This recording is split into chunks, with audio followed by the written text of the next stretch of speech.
Sino bang magsasabing kulang ang isang araw para sa adventure?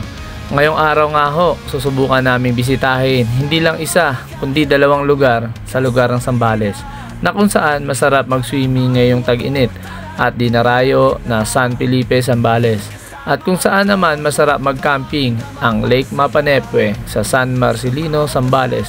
Kaya samahan nyo kami sa biyahe ni Ho. Tara na ho! Yo, what's up for today's video sa biyahe ni Ho? Ngayong araw nga ay may dalawang pasyalan tayong dadayuhin sa lugar ng Zambales. Ang una nga ay ang dinarayong campsite, walang iba kundi ang Lake Mapanepue. Nagbiyahe nga tayo mula Mabalacat, Pampanga, Olongapo, Subic hanggang sa makarating sa San Marcelino, Zambales. At sa mga daraanan pa lang ay mag-enjoy ka na dahil sa nagagandahang tanawin na makikita mo dito at ang mga kakaibang kwento na meron ng mga lugar na matatanaw natin. Isa sa tanawin na humatak sa aking atensyon nang makarating kami sa Santo Tomas River.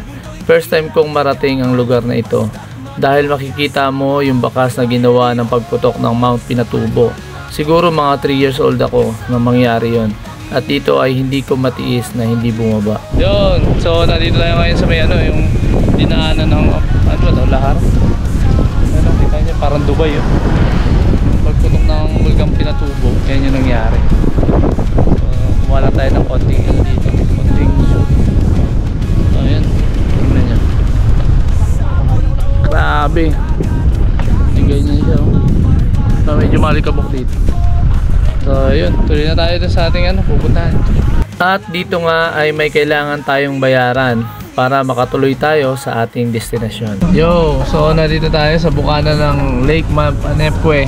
So meron sila ditong eco tourism fee, 30 pesos. Ayan. At dahil hindi natin kabisado ang lugar na ito, ay minabuti natin kumuha ng tour guide. Dahil ayon sa ibang nakarating na dito, ay tinuturo sila sa ibang direksyon ni Waze. Kaya sila ay naliligaw. So dito ngayon ay meron tayong tour guide. Yan, yung tour guide natin yun. Ayaw yun na malayong drive. Sasamahan niya tayo sa lake. Mga kasama natin, excited na. At dito ay mapapansin natin ay may mga pailan-ilan din tayong nakakasalubong na galing din siguro sa campsite. At ito na nga, nakarating na tayo sa ating destinasyon at sasalubong agad sa atin ang mga nagagandahang puno at napakaaliwalas na kalikasan. Yun, so nandito na tayo sa Lake Mapanepue. So ito yung tsura ng lake ko. Ayan o. Dito may mga sila dito. Ayan, parang cottage. So, pwede, may mga hamok, pwede maglagay. Yun, ang babayaran dito, itong kubo, free. Yun na to. Ang babayaran lang dito yung sasakyan. So 300 sa sasakyan. Tapos yung per head magkano? 10 po, 10 10 pesos per head. So napakamura. Ha? Hindi pa kasama yung mga bata walang bayad. So dito, napakamura. Kayang-kaya ng mga dito, mga small budget lang, kaya dito. Kasi yung entrance 10 pesos, tapos ang babayaran lang yung parking. Sa may sasakyan 300 yung Pero yung kubo, walang walang bayad. So yun. May ditong ATV. Ayun. Ano pa yung dito? May activity dito na tulad ng Mga ATV po, tapos po yung gayak crystal po sa yung bangka po, at saka yung natin may tayo sa lancha. Lancha, parang lancha? Lancha po, lancha. Lancha. So So magkano yung ATV? dito po sir, 1.5 po, isang oras po siya. Sa oras sa ATV, tapos yung kayak crystal, Ano po siya dito? 1,000 din po yun sir. 1,000 sa oras. Apo. Okay, so yun yung mga Tapos yung pwede bakan na dito sa around the lake, 1,000 po yata. 1,000 ba? Pero hindi pwede maligo no? Meron po tayo sir na ibang phase po na pwede maligo, meron po hindi. Kaya po ng phase 3 pwede po siya maligo. Phase 3 pwede maligo. Sa phase 2, phase 1 hindi pwede. Hindi po siya sir pwede. Okay, bakit hindi pwede? Dahil po dito kasi sir, sa kanito, hindi po para sa pag ganun po siya sir, pababa po siya. Okay, medyo delikado. Sir, buhangin po talaga siya para punta ang dating. Okay, pwede pala. Pwede. Ay! Sa phase 1 daw. So yun yung mga activity na pwede na ninyong gawin dito sa camp. Ano to? Mapanepue po. Mapanepue. Yan. So yun yung mga activity, ATV, kayak crystal. Tapos pwedeng so may tawag yun, lancha. Tapos pwede mag-swimming dun sa phase 3. Tama Sa phase 3 yun. So mga konting idea lang pag pupunta kayo dito. So ayun, kakain muna kami. Nasa pa-endorse mo lang ako, sir. Uy, pwede. Pwede. Oo. Edward Manangga po sa Facebook. Okay, ang pangalan? Edward Manangga po. Edward Manangga. Ayun, so shoutout sa inyo. Baso. So, yun no. Yun yung mga nag-asikaso sa atin dito. Okay, sa puntong ito, kakain muna kami. Dahil sa haba din ng biyahe kanina, ay siguradong gutom na ang iba nating kasama. Kaya tara, kain tayo. Spicy oh. Spicy na sausawan. Kasi yan to. Galing na pa tayo dito. Yun, so tapos namin kumain. Ito, picture naman kami. Yan, enjoy na namin yung ganda ng nature dito sa sa Zambales. Yan, sa may camp na to. Medyo may parang kala mo uulan, pero hindi. Ano lang pala ng ingay ng pine tree. At syempre, hindi rin natin palalampasin ang pamimigay ng sticker ng biyahe ni Ho. At shoutout pala kay Ate Mermy na isa sa nabigyan namin ng sticker na nag-comment pa siya sa isang video post natin at nag-aabang siya ng video na ito. Ayun oh. Thank you po. Salamat sa pagpahiram ng Okay. Ingat kayo ha. Ingat kayo. Kung hanap nyo ay isang lugar kung saan pwedeng takasan ng ingay ng lungsod, ang Lake Mapanepe ang perfect spot para sa inyo. Dahil dito pwede kayong mag-camping, magtayo ng tent, maglagay ng duyan para makapag-relax. Overall, sulit ang camping trip nyo dito. Bagay ito sa mga gustong mag-unplug at makasama ang kalikasan. Siguro isa ito sa masarap balikan. At dahil hindi lang isa kundi dalawa ang papasyalan ng biyahe ni Ho ngayong araw dito sa Zambales, ang pangalawa nga ho ay ang dinarayong San Felipe, Zambales, na kung saan ay masarap mag-swimming lalo na ngayong summer. Let's go! May mga araw talaga na tila hinihila ka ng alon palayo sa stress ng syudad.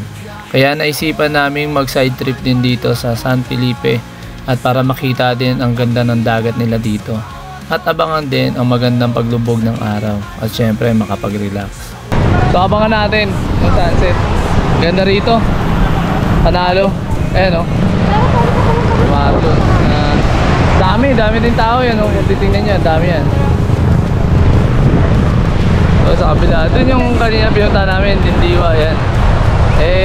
May entrance pa sila na 300. Dito wala nang entrance. So upo lang kami rito. 2 hours lang kami. Pero kung umaga kami dumating, okay yung 300 nila na entrance kasi maghapon naman. Pero nag-isip kami 2 hours lang kami. Pabalik namin kaagad sa Dasma. Babiyahin na kami pabalik. So mas okay na to dito. So yun. At kung sawa ka na sa typical na beach day, ay pwede natin subukan ang bagong level ng saya sa pamamagitan ng ATV rides, lalo na dito sa tabi ng dagat. At syempre, hindi rin natin palalampasin ang isa sa activities na meron sila dito, ang ATV adventure nila. Salamat pala sa sponsor ng ATV, panalo to. At syempre, enjoy ang lahat. At dito naramdaman ko ang walang kapantay na freedom habang minamaneho mo ang ATV sa kabaan ng baybayin. Sabi nga nila, this is your right to remember. Ang hangin sa muka, buhangin sa gulong, at tanawin ng dagat sa harap, ganito ang tunay na adventure. At syempre, hindi rin mawawala ang pagpapalipad natin ng drone dito sa San Felipe, Zambales at sa Lake Mapanepe. At syempre, ang iba ay ilalagay natin yan sa dulo ng ating video. Sa mga magbabalak na pasyalan ang Lake Mapanepe at ang mga beach sa San Felipe, Zambales, for sure na mag-enjoy kayo. So mag-iingat kayo palagi sa inyong mga biyahe. For more biyahe, just follow us sa Biyahe ni Ho. And don't forget to subscribe sa aming YouTube channel na Biyahe ni Ho for more. God bless. Bye!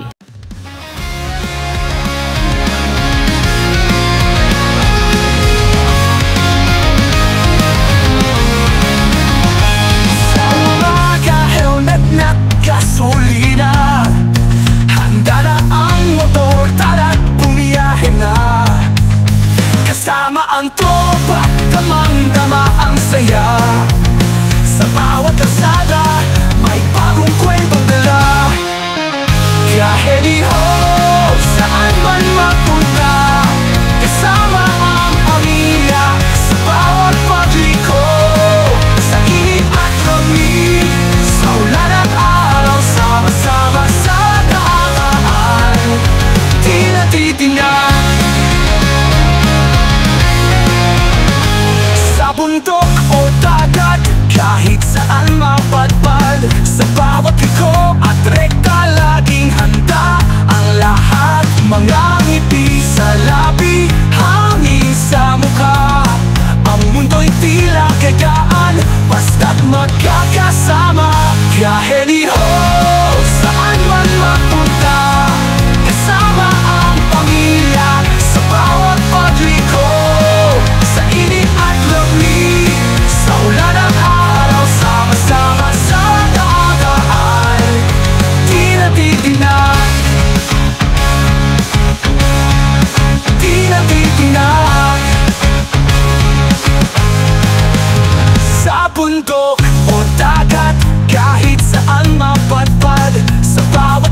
ho, saan man magpunta, kasama ang pamilya sa bawat pagliko.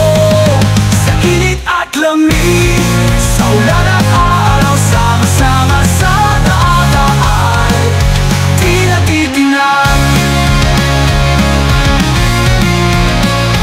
Kahit gaano kahaba ang daan, kahit saan tayo mapunta, walang makakapigil, walang makakaalam sa biyahe natin, kasama ang pamilya, tropa